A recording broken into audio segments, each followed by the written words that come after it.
y a un débat que je vois souvent quand je regarde vos commentaires ou quand je regarde la communauté privée de DDP notamment, c'est l'approche quantitative versus qualitative. Je crois qu'il n'y a pas une semaine sans que je vois deux personnes qui confrontent leur point de vue sur est-ce qu'il vaut mieux rencontrer, par exemple, si on parle de séduction, est-ce qu'il vaut mieux rencontrer peu de femmes, mais que ce peu de femmes soit ultra qualitatif, ou bien est-ce qu'il faut au contraire diminuer un petit peu ces critères pour rencontrer tout simplement plus de monde. En fait, quand on prend du recul, cette philosophie, cette réflexion, elle s'applique à tous les domaines, et je vais vous prendre plein d'exemples dans cet audio. On va parler par exemple de l'emailing, de l'écriture, du sport, et également d'autres choses. Et spoiler, je vais vous donner une partie de la conclusion tout de suite. Pour avoir la qualité, vous devez d'abord avoir une approche quantitative. Et une approche quantitative qui se veut résolument anti-perfectionniste par essence. Et je vais vous expliquer pourquoi. Je vais vous prendre plein d'exemples. Et bien évidemment, on va commencer par notre domaine phare qui est la séduction. Regardez autour de vous. Enfin non, même regardez autour de vous, vous ne le saurez pas forcément. Mais moi, je le sais parce que je le vois en coulisses. C'est raisonnablement quasiment impossible quand vous n'avez aucune expérience de sortir, on va dire, avec des 10 sur 10 ou des 9 sur 10, quels que soient vos critères. La raison est simple, c'est que vous n'avez pas d'expérience. Et le truc, c'est que pour avoir les relations les plus qualitatives possibles, pour avoir les nanas les plus jolies possibles, pour avoir les femmes qui vous plaisent le plus, en fait, ce qui balise une partie du chemin pour y arriver, c'est d'abord l'approche quantitative. L'approche quantitative, ça veut dire expérimenter. Ça veut dire rencontrer des femmes qui vous plairont plus ou moins, en fonction des nanas, qui s'éloigneront plus ou moins de l'archétype que vous visez. Et en fait, quelque part, c'est une bonne chose. Parce que je sais qu'il y a toujours des personnes qui se disent « Ouais, mais c'est pas exactement tout à fait ce que je voudrais, etc. » Mais en fait, justement, c'est comme ça qu'on apprend. C'est comme ça qu'on apprend parce que c'est comme ça que vous forgez votre expérience. Et surtout, c'est grâce à cette approche quantitative que vous apprenez à découvrir quel est votre type de femme. Je vais prendre un exemple. La toute première femme que j'ai rencontrée dans ma vie, donc je suis rentré dans la séduction, c'était en 2008.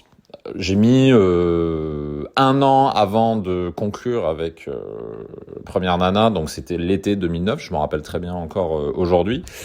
Pourquoi j'ai mis 1 an ? Parce que à l'époque j'étais encore vierge et j'étais un petit peu bercé par le mythe Disney. Je voulais que ça se fasse dans un certain cadre, je voulais attendre 3 ou 4 rendez-vous avant de passer la nuit avec une femme. Et toutes celles que j'ai rencontrées avant, en fait, il n'y en a aucune que j'arrivais à revoir au-delà du 2e rendez-vous, parce que comme je faisais rien, en fait, je me faisais friendzoner dans tous les sens. Donc c'est pour ça que ça a mis très longtemps. Néanmoins, au bout d'1 année, j'en ai rencontré une. Et je me rappelle très bien, à cette époque-là, je me disais « Oh mon Dieu, cette femme-là, elle est parfaite. » Et quand je regarde en arrière, j'ai encore les photos de cette femme sur mon PC.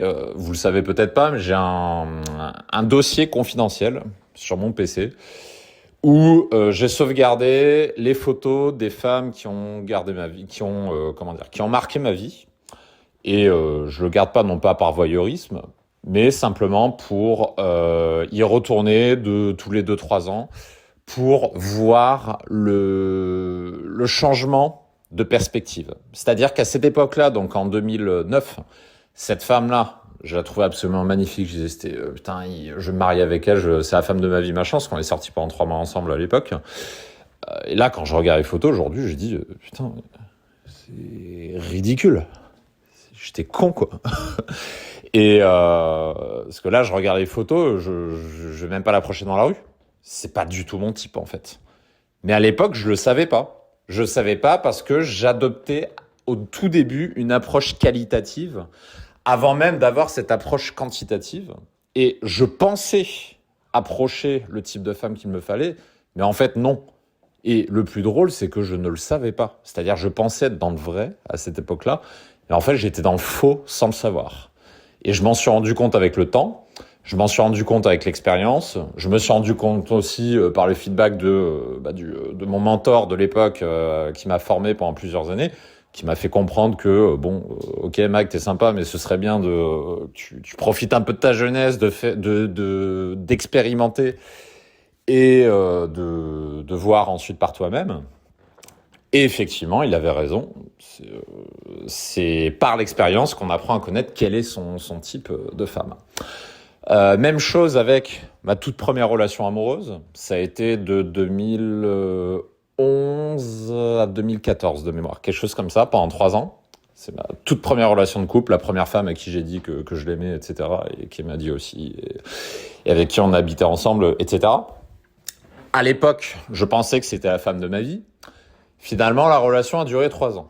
Et au bout de 3 ans, je vais pas détailler les raisons pour lesquelles c'est fini, mais en gros, c'est, pour la faire courte, elle était plus âgée que moi et on avait des divergences de point de vue parce qu'elle voulait avoir des enfants et moi j'étais pas prêt parce qu'à cette époque-là, je devais avoir 23 ou 24 ans. J'étais beaucoup trop jeune pour ça. Donc ça pouvait pas passer.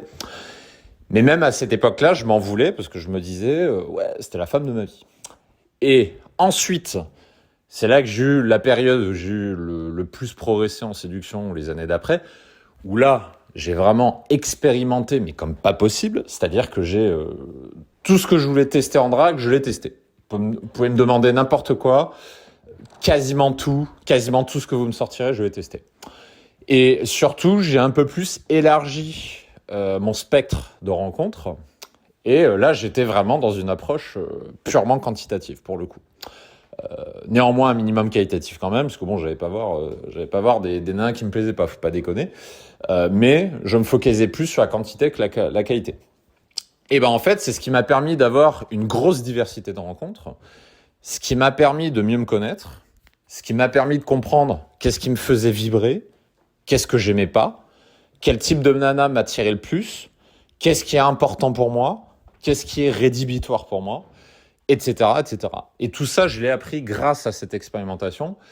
Et in fine, ça me permet aujourd'hui de savoir très exactement de quel type de nana j'ai besoin. Chose qui n'aurait été jamais possible si j'étais pas passé par cette étape de quantitatif. Et si aujourd'hui, vous n'avez pas beaucoup d'expérience en termes de rencontres, vous êtes concerné également. Parce que si vous n'avez connu que quelques femmes dans votre vie, en fait, vous en savez rien de votre type de femme. En tout cas, vous pensez savoir, tout comme moi, je pensais le savoir à une époque. Mais vous ne le savez pas parce que vous n'avez pas l'expérience suffisamment large pour pouvoir vous dire « Ah c'est ce type-là qu'il me faut ». Parce que quand vous le faites, quand vous expérimentez, c'est après qu'en fait vous découvrez que en fait la femme avec qui vous étiez avant, si vous étiez avec quelqu'un, en fait c'était peut-être pas la bonne. Il manquait des choses, mais il a fallu que vous expérimentiez pour vous en rendre compte. Je vais vous prendre d'autres exemples.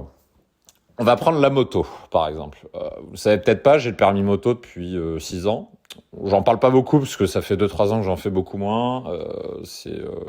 Mais la moto, il y a une époque où j'en faisais beaucoup. Et pour ceux qui me demandent quel modèle, j'avais une XJ6 600 cm3, 4 cylindres, entièrement customisée en noir et en blanc. Et je l'adore d'ailleurs, je l'ai toujours, elle est toujours dans mon garage aujourd'hui. Mais avant de choisir cette moto-là, j'en ai testé plusieurs. La première moto que j'avais conduite quand j'ai passé le permis moto, et d'ailleurs c'est pour ça que j'ai mis, pour rien vous cacher, j'ai mis très longtemps à avoir le permis moto. Pourquoi j'ai mis longtemps ? Parce que les mecs m'ont foutu sur une Honda Hornet 105 chevaux, un bolide, un monstre de puissance qui normalement est interdit aujourd'hui, puisque là, à l'époque, on pouvait le conduire quand on était jeune conducteur, mais là aujourd'hui, cette moto est tellement puissante qu'il faut 2 ou 3 ans d'expérience pour la conduire. Parce que la législation a changé depuis. Mais à cette époque-là, cette moto, elle était surpuissante et elle me faisait un peu peur. Donc j'ai mis longtemps à dompter ma peur, parce que j'ai un peu peur de la moto au début. Ça a pris un peu de temps. Et ensuite, je me suis dit, je veux cette moto parce que je suis bien dessus. Et j'en ai parlé avec un ami à l'époque. Je lui dis, écoute, ouais, je veux une Honda Hornet. Il m'a dit, mais pourquoi tu veux une Honda Hornet ? Je lui dis, parce que j'ai appris avec et j'aime bien. Et il me fait, ouais, mais tu veux pas tester d'autres motos avant ? Je dis, ouais, tiens, pourquoi pas ? Et du coup, bah, j'ai testé diverses motos. J'avais testé, je crois que c'était une Yamaha, je crois la marque Yamaha Versys. J'ai testé à Kawasaki, comment ça s'appelait ce modèle? Je sais plus. ER6, je crois, voilà. J'ai testé à Suzuki Gladius. J'ai testé des custom aussi. J'ai testé une Harley Davidson. J'ai testé une BMW, BMW Custom également. J'ai testé une autre Honda. Je sais plus c'était quoi le nom du modèle. Et évidemment, j'ai testé la XJ6. Et finalement, bah, la XJ6, c'est celle qui avait le meilleur compromis finalement dans toutes les motos que j'ai testées. Pourquoi j'ai préféré la Yamaha XJ6? Alors, c'est des critères personnels, parce que c'est la bonne, comment dire, la bonne hauteur au niveau de la selle, c'est-à-dire la selle est suffisamment haute sans être trop haute non plus. J'aime le look de la moto, j'aime le son de la moto, parce que j'ai un pot d'échappement customisé qui fait un putain de bruit magnifique. Euh, donc c'est un mélange de tout ça. Et qu'est-ce qu'il y avait d'autre? Ouais, globalement, bah, c'est ça qui me correspondait le plus.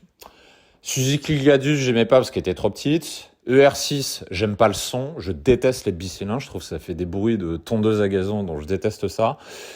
Ah oui, j'avais testé la Triumph aussi. La Triumph, j'aimais pas parce que ça faisait un bruit de siffleuse. Je détestais ce bruit.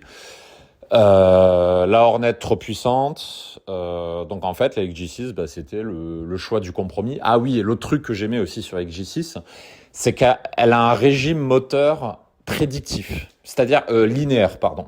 C'est-à-dire qu'en gros, quand vous montez dans les gaz avec une Yamaha XG6, vous n'avez pas de surprise. Et ça, c'est un de mes critères de sélection parce que je ne voulais pas d'une moto au style complètement imprédictif. Moi, je voulais une moto qui me fasse me sentir en sécurité parce que j'avais pas envie de crever à moto vu que je venais d'avoir le permis. Quand je passais le permis moto, tous les moniteurs nous disaient priorité numéro 1, reste en vie. Fais pas le con, conduis pas comme un fou parce que avant toi, j'en ai vu plein qui sont morts dans les mois qui ont suivi. Donc le message est passé. Je me suis dit bon, Mike, on fait pas le fou. On prend une moto bien, on se fait expérience et puis après on montera en gamme. Et donc pour faire ce choix-là, bah, il a fallu que je fasse l'approche quantitative, c'est-à-dire je teste. Exactement comme les relations amoureuses. Autre exemple, la musculation. Avant d'adopter l'approche qualitative que j'ai aujourd'hui, puisque ça j'en ai parlé il y a pas très longtemps, aujourd'hui je me suis jamais aussi peu entraîné, c'est-à-dire je ne fais que 3 séances par semaine. Par contre, je n'ai jamais soulevé aussi lourd qu'aujourd'hui. C'est-à-dire, je bats des records en termes de poids soulevé, tout en ayant le meilleur physique que j'ai jamais eu. C'est-à-dire un taux de gras relativement bas, une masse musculaire relativement importante, sans être trop lourd, avec un tour de taille beaucoup plus faible que ce que j'avais avant. Donc en fait, en termes de physique, aujourd'hui, j'ai le meilleur physique en termes de construction musculaire que j'ai jamais vu. Parce qu'aujourd'hui, j'ai une approche qualitative. Mais avant d'en arriver là, il a fallu que je passe par une approche quantitative où en fait, j'ai testé plein de trucs. J'ai testé tous les programmes de muscu possibles imaginables, j'ai testé tous les compléments alimentaires, j'ai testé plein de trucs. J'ai testé des salles différentes, des machins, des trucs. Et ben en fait, il a fallu que je passe par là pour comprendre c'est quoi le type d'entraînement qui me convient le mieux. Voilà, est-ce que ça a aidé d'aller 6 jours à l'entraînement par semaine et puis vas-y, je te fais une séance d'1 heure et demie sur les pecs pour maximiser le truc. Bah, finalement, ce qui me convient le mieux, c'est ma philosophie, c'est d'avoir le maximum de résultats en allant maximum 3, parfois 4 fois à la semaine, mais jamais plus. Alors qu'au tout début, quand j'ai commencé, j'allais plutôt 5 fois par semaine à la salle.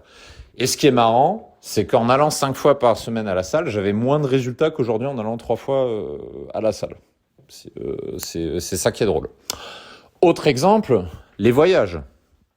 Il fut un temps où j'étais dans une phase où j'en avais marre de la France. Je disais la France c'est de la merde, putain, fait chier, machin et tout. C'était il y a une dizaine d'années et c'est l'époque où j'ai commencé à voyager. Donc j'ai commencé je crois que j'ai fait les 2 tiers de l'Europe, j'ai fait les USA, j'ai fait le nord de l'Afrique. J'ai fait pas mal de pays. Je suis loin d'avoir tout fait, mais globalement j'ai fait pas mal de pays. Et ben en fait, donc quantitatif, on multiplie le nombre de pays, de villes qu'on visite. Et ben en fait, c'est ça qui me permet d'apprécier davantage la qualité de la vie en France. Parce que c'est en voyageant que je me suis rendu compte que la France, certes, c'est pas un pays parfait, mais que par contre, il y a des trucs sympas quand même. Pareil pour la Pologne. Ce qui me fait apprécier la Pologne aujourd'hui, c'est parce que je sais comment c'est dans d'autres pays autour. Parce que ça, une fois, j'en parlais avec un pote. Il me demandait pourquoi j'allais à Varsovie. Puis on commence à parler et tout, et il me dit non mais entre nous, Mac, Varsovie, t'y vas pour les meufs. Je lui dis non. Et tu sais pourquoi j'y vais pas pour les meufs à Varsovie? Parce que je connais des endroits où c'est mieux en termes de meufs. Ceux qui sont sur ma communauté, vous le savez déjà, puisque notamment si vous êtes membre du programme Raptor, vous avez accès à une méthode qui s'appelle International Girl, où je vous résume justement toutes les expériences de voyage que j'ai eues dans ma vie, avec une liste. J'ai fait un beau tableur Excel avec un tri, avec un filtre qui vous trie, qui vous donne la liste des meilleures villes et des meilleurs pays pour draguer. Et ça vous évite de perdre votre temps. Par exemple, ça vous évite d'aller dans des endroits comme Ibiza, parce que ça, c'est le gros piège à mecs. Tous les mecs veulent aller à Ibiza en se disant qu'ils vont choper, qu'ils vont faire des threesomes partout. Je vous le dis, à Ibiza, vous choperez pas. Ibiza, c'est un endroit qui est conçu pour vous faire cracher votre thune sans jamais avoir de résultat en retour.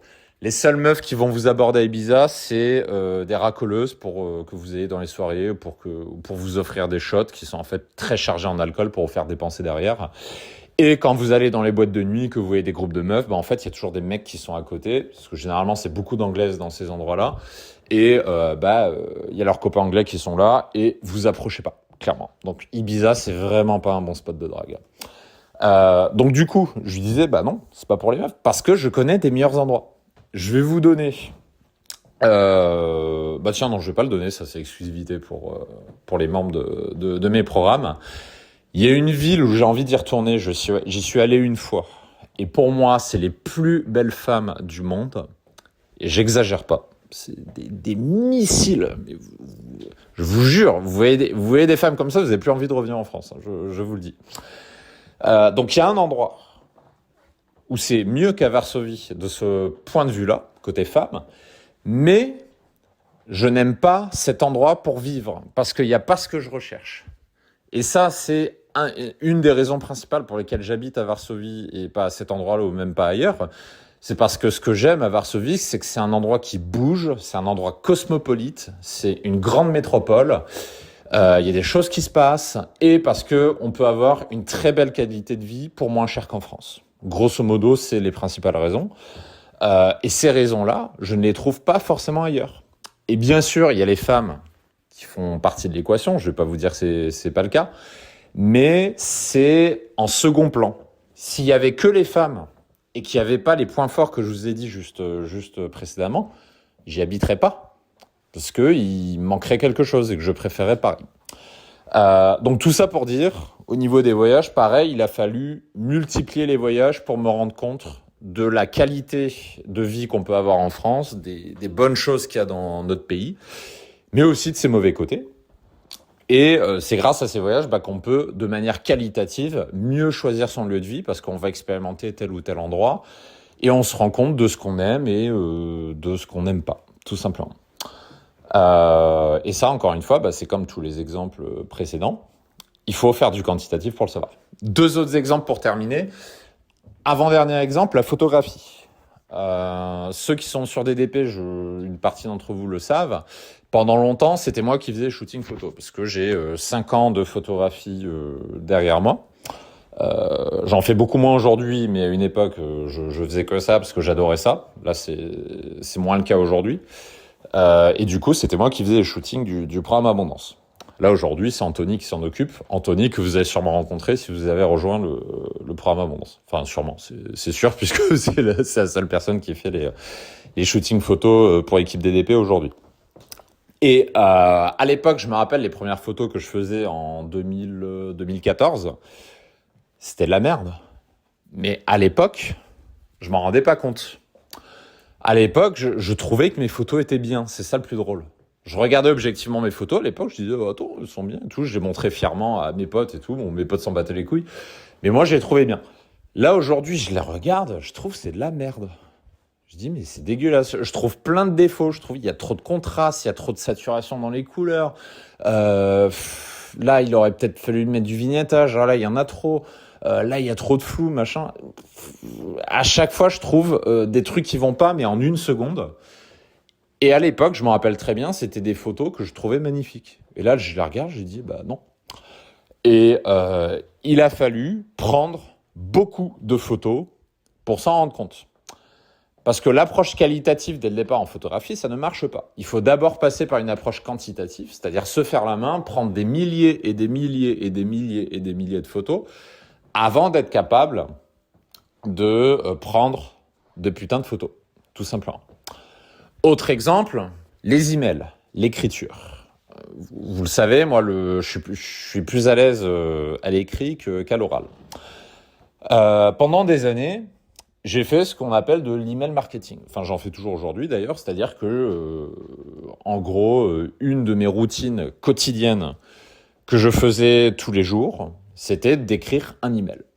À l'époque, j'avais commencé sur DDP, c'est-à-dire tous les jours, je me levais le matin et j'écrivais un email. Et je faisais ça tous les jours. Et là, je continue de le faire aujourd'hui, mais pas que pour DDP. Là, aujourd'hui, DDP, c'est Felipe qui écrit les emails. J'écris les emails pour d'autres listes. Et pour écrire des emails qui tiennent la route, il a fallu des années. C'est-à-dire écrire un email tous les jours. Ça veut dire que vous arrivez à 365 emails par an. Vous faites ça pendant 4-5 ans, vous arrivez à plus de 1500 emails. Et vous continuez, ce sera plus de 1000, 2500, 3000.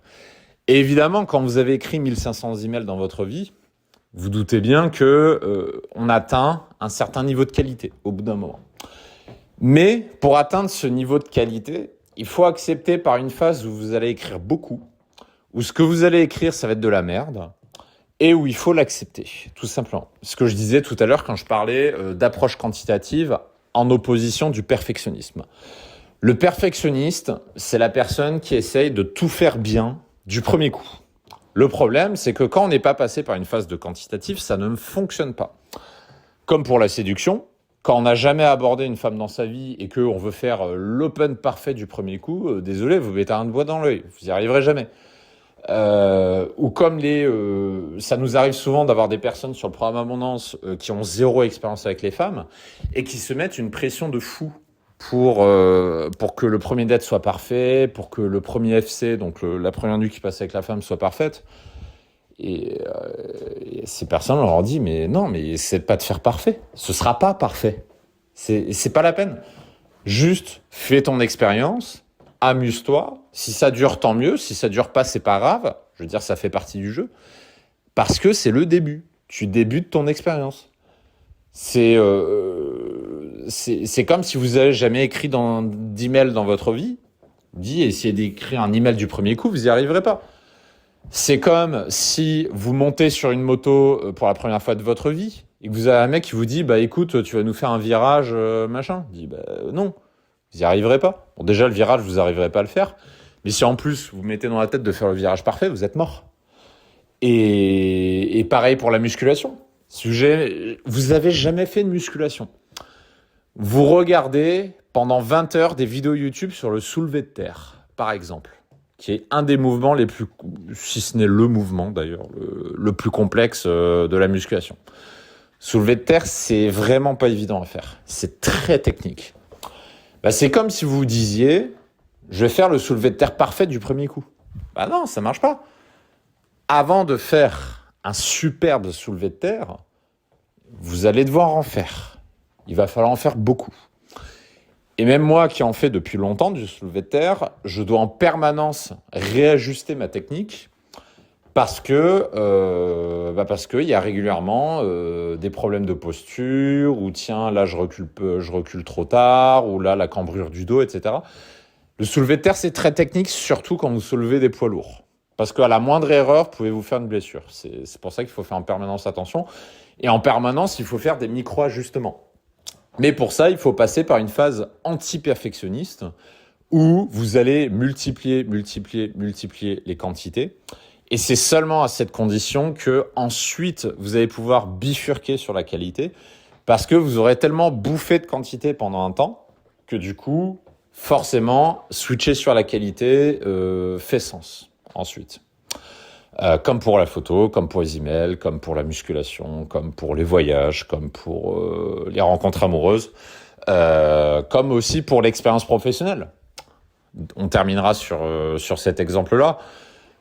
Remémorez-vous votre première entreprise, votre premier travail.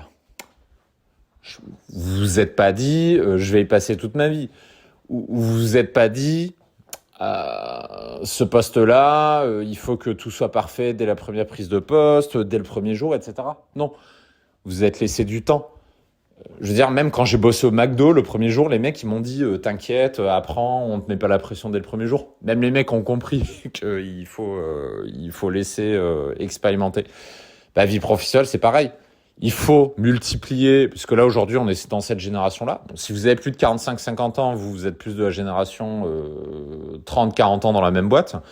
Et à mon ancienne entreprise, j'ai travaillé avec beaucoup de personnes qui étaient comme ça, dans cette génération-là, qui ne comprenaient pas pourquoi on changeait de boîte tous les 3-4 ans. Mais là, aujourd'hui, on est dans cette génération. C'est-à-dire, on change habituellement de boîte à peu près tous les 3 ans. Grosso modo, c'est à peu près la moyenne qui revient. C'est la moyenne que j'ai vue également en entreprise dans ma carrière. C'est en moyenne, les gens, ils restent 3 ans, grosso modo. Et au bout de 3 ans, soit ils changent complètement de poste, de département, etc., ou soit ils changent d'entreprise, tout simplement. Donc là, pareil, c'est en multipliant les différents postes que vous allez savoir ce qui va vous plaire. Donc, pour cibler un job qualitatif. Quand j'ai commencé ma carrière, au tout début, moi, j'étais en programmation. Je faisais des études de programmation. Ma toute première expérience professionnelle, ça a été un stage en entreprise en SS2I, donc, pour faire la programmation en C++ à l'époque, pour ceux qui connaissent le langage informatique. Avant de commencer le stage, j'étais absolument convaincu que c'était le métier que je voulais faire. Et ben en fait, quand j'ai commencé à travailler, l'entreprise était vraiment sympa, le patron était au top. J'ai rien à redire sur le staff. L'entreprise également était cool. Mais en fait, j'étais pas à ma place. C'était pas un job pour moi, pour diverses raisons. Et c'est à ce moment-là que j'ai décidé de changer d'orientation. Donc là, j'ai bifurqué sur l'électronique. Je me suis un peu plus amusé, mais je me suis rendu compte que ça m'éclatait pas. Ensuite, j'ai bifurqué sur l'aéronautique et j'ai testé différents postes. Et c'est là qu'en fait, j'ai compris où c'est que je m'éclate le plus. Et là où je m'éclate le plus, c'est de gérer des projets. C'est ça, moi, qui m'éclate. Ce qui ne m'éclate pas, c'est de faire des tâches d'expert, en gros, sur des domaines particuliers, des domaines précis, et de ne jamais sortir de ce domaine-là. Mais pour le savoir, ce que je vous dis là, pour savoir ça, il a fallu que j'expérimente, il a fallu que je fasse du quantitatif, il a fallu que je teste différents postes, différentes missions. Il a fallu que je passe par tout ça pour le savoir. Sinon, ça aurait pas été possible. Encore une fois, le quantitatif d'abord pour expérimenter, pour apprendre à mieux vous connaître. Et ensuite, switcher progressivement sur le qualitatif parce que grâce aux informations que vous aurez accumulées, vous serez capable de faire de meilleurs choix. Et vous me direz ce que vous en pensez en commentaire, mais pour moi, c'est une philosophie qui s'applique à tout. Ça s'applique aux relations amoureuses, ça s'applique à la carrière, ça s'applique à ce que vous aimez ou pas dans la vie, ça s'applique au voyage, ça s'applique à un petit peu tout finalement. Donc, quel que soit votre stade d'évolution aujourd'hui, vous avez peut-être des questions sur qu'est-ce que vous voulez pour votre vie amoureuse, qu'est-ce que vous voulez dans votre vie, etc. Moi, le conseil que j'ai à donner, et je terminerai là-dessus, mettez-vous dans une disposition où vous avez la possibilité d'avoir du quantitatif, si possible, le plus rapidement possible. Pourquoi je vous dis ça ? Parce que le temps vous est compté. Je le rappelle chaque jour et à chaque fois que je fête mon anniversaire ou à chaque fois qu'on change d'année, je me dis que ça passe de plus en plus vite. Faut pas oublier que la ressource la plus précieuse, c'est le temps. Ça, c'est un truc que je dis souvent quand j'accompagne des entrepreneurs. Par exemple, à chaque fois, je leur dis l'argent, ça se gagne, l'argent, ça se multiplie. L'argent, quand on est entrepreneur, on peut le faire travailler pour générer d'autres revenus. C'est le principe de l'investissement. Voilà, on peut faire beaucoup de choses avec l'argent et on peut en gagner assez facilement. Par contre, s'il y a une chose qui ne se gagne pas, mais qui ne fait que se perdre de manière constante dans le temps, c'est le temps. Quand vous perdez 1 heure de votre temps, vous le récupérez jamais. 1 heure perdue, c'est 1 heure de perdu. Et le conseil que je vais vous donner, c'est comment vous pouvez faire pour être dans cette disposition où vous pouvez faire le maximum d'expérience le plus rapidement possible pour justement accumuler cette expérience qui derrière va vous permettre de faire de meilleurs choix. Comment vous pouvez le faire, par exemple, en 3 mois, en 6 mois, en 1 an, plutôt que d'attendre 5 à 10 ans pour le faire? C'est des vraies questions à vous poser. Je vous prends l'exemple de la musculation. Musculation, pour moi, j'ai perdu beaucoup de temps. J'ai perdu beaucoup de temps parce que pendant longtemps, j'ai refusé clairement, j'ai refusé de me faire aider. Puis j'étais là, je passais mes soirées sur YouTube à chercher de l'info, etc. Bon, ça marchait, hein, in fine. Mais ça m'a pris des années. Et je pense que si j'avais fait ce chemin expérimental, non pas tout seul, mais avec quelqu'un, avec un coach sportif par exemple, chose que je fais aujourd'hui, puisque maintenant j'ai un coach sportif depuis, ça fait 9 mois, et j'ai pas l'intention d'arrêter, je pense que je vais continuer encore très très très longtemps à mon avis, je pense que j'aurais progressé beaucoup plus vite, parce que j'aurais su beaucoup plus rapidement qu'est-ce qui me plaît, qu'est-ce qui me plaît pas, j'aurais expérimenté des choses beaucoup plus rapidement, surtout j'aurais eu un feedback extérieur, et ça m'aurait permis d'aller plus vite, tout simplement. Donc derrière, à vous de voir. Si vous avez 20 ans, vous vous en battez peut-être un peu les couilles, ce qui est normal, à 20 ans, j'étais pareil. Si vous avez 30 ans, peut-être vous en battez un peu les couilles, mais un peu moins, ce qui est normal aussi, puisque 30 ans, c'est un cap. Par contre, si vous avez 40, 45, 50 ans, voire plus, là, je pense que ça résonnera complètement en vous. Parce que ça, c'est un de mes plaisirs dans le travail que je fais au quotidien chaque semaine, c'est quand je suis en contact direct ou plus ou moins direct avec des personnes qui ont plus de 50 ans. J'apprends énormément de choses avec ces personnes-là. Et notamment, ils me disent tous, pour parler du temps, ils me disent tous un truc qui revient systématiquement. Ils me disent tous, le plus important dans la vie, c'est pas ce qu'on pense au départ quand on est jeune. Genre c'est pas le statut social, c'est pas d'avoir un harem à ses pieds, c'est pas d'avoir le maximum de thunes, c'est pas de rouler en lambeau. Non, c'est pas ça. C'est pas ça l'important. Les deux choses qui reviennent le plus souvent, les 2-3 choses qui reviennent le plus souvent, c'est la santé. Ça on l'oublie, mais la santé c'est hyper important.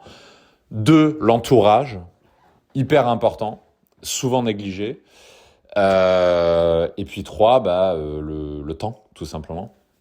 Qu'est-ce qu'on fait de son temps? Qu'est-ce que vous faites de votre temps? Est-ce que finalement se bourrer la gueule tous les week-ends, est-ce que c'est pas gaspiller son temps quelque part? Parce que quand on passe les 30 ans, moi je sais pas pour vous, mais là aujourd'hui quand je fais une soirée où je bois beaucoup, je mets 2 jours à récupérer. Et une fois j'en parlais avec un pote, je lui disais... je sais pas, ça fait un peu chier, quoi. Je sors, ok, on s'amuse pendant quelques heures, mais derrière, j'ai perdu 2 jours. Et je lui dis, j'ai l'impression de troquer 4-5 heures de fun dans la vie pour 2 jours de perdu. 2 jours complets où je ne peux absolument rien faire parce que mon cerveau est déconnecté. Et quand je repense à ce que me disent ces personnes de plus de 50 ans, qui me disent toutes, le truc le plus important, c'est le temps, je me dis, effectivement, c'est peut-être pertinent de réduire ces distractions qui finalement n'apportent pas grand-chose pour faire quelque chose qui est peut-être plus épanouissant, plus utile. Donc voilà, ce sera la réflexion du soir. À vous de faire la vôtre par rapport à l'âge que vous avez, par rapport à vos priorités.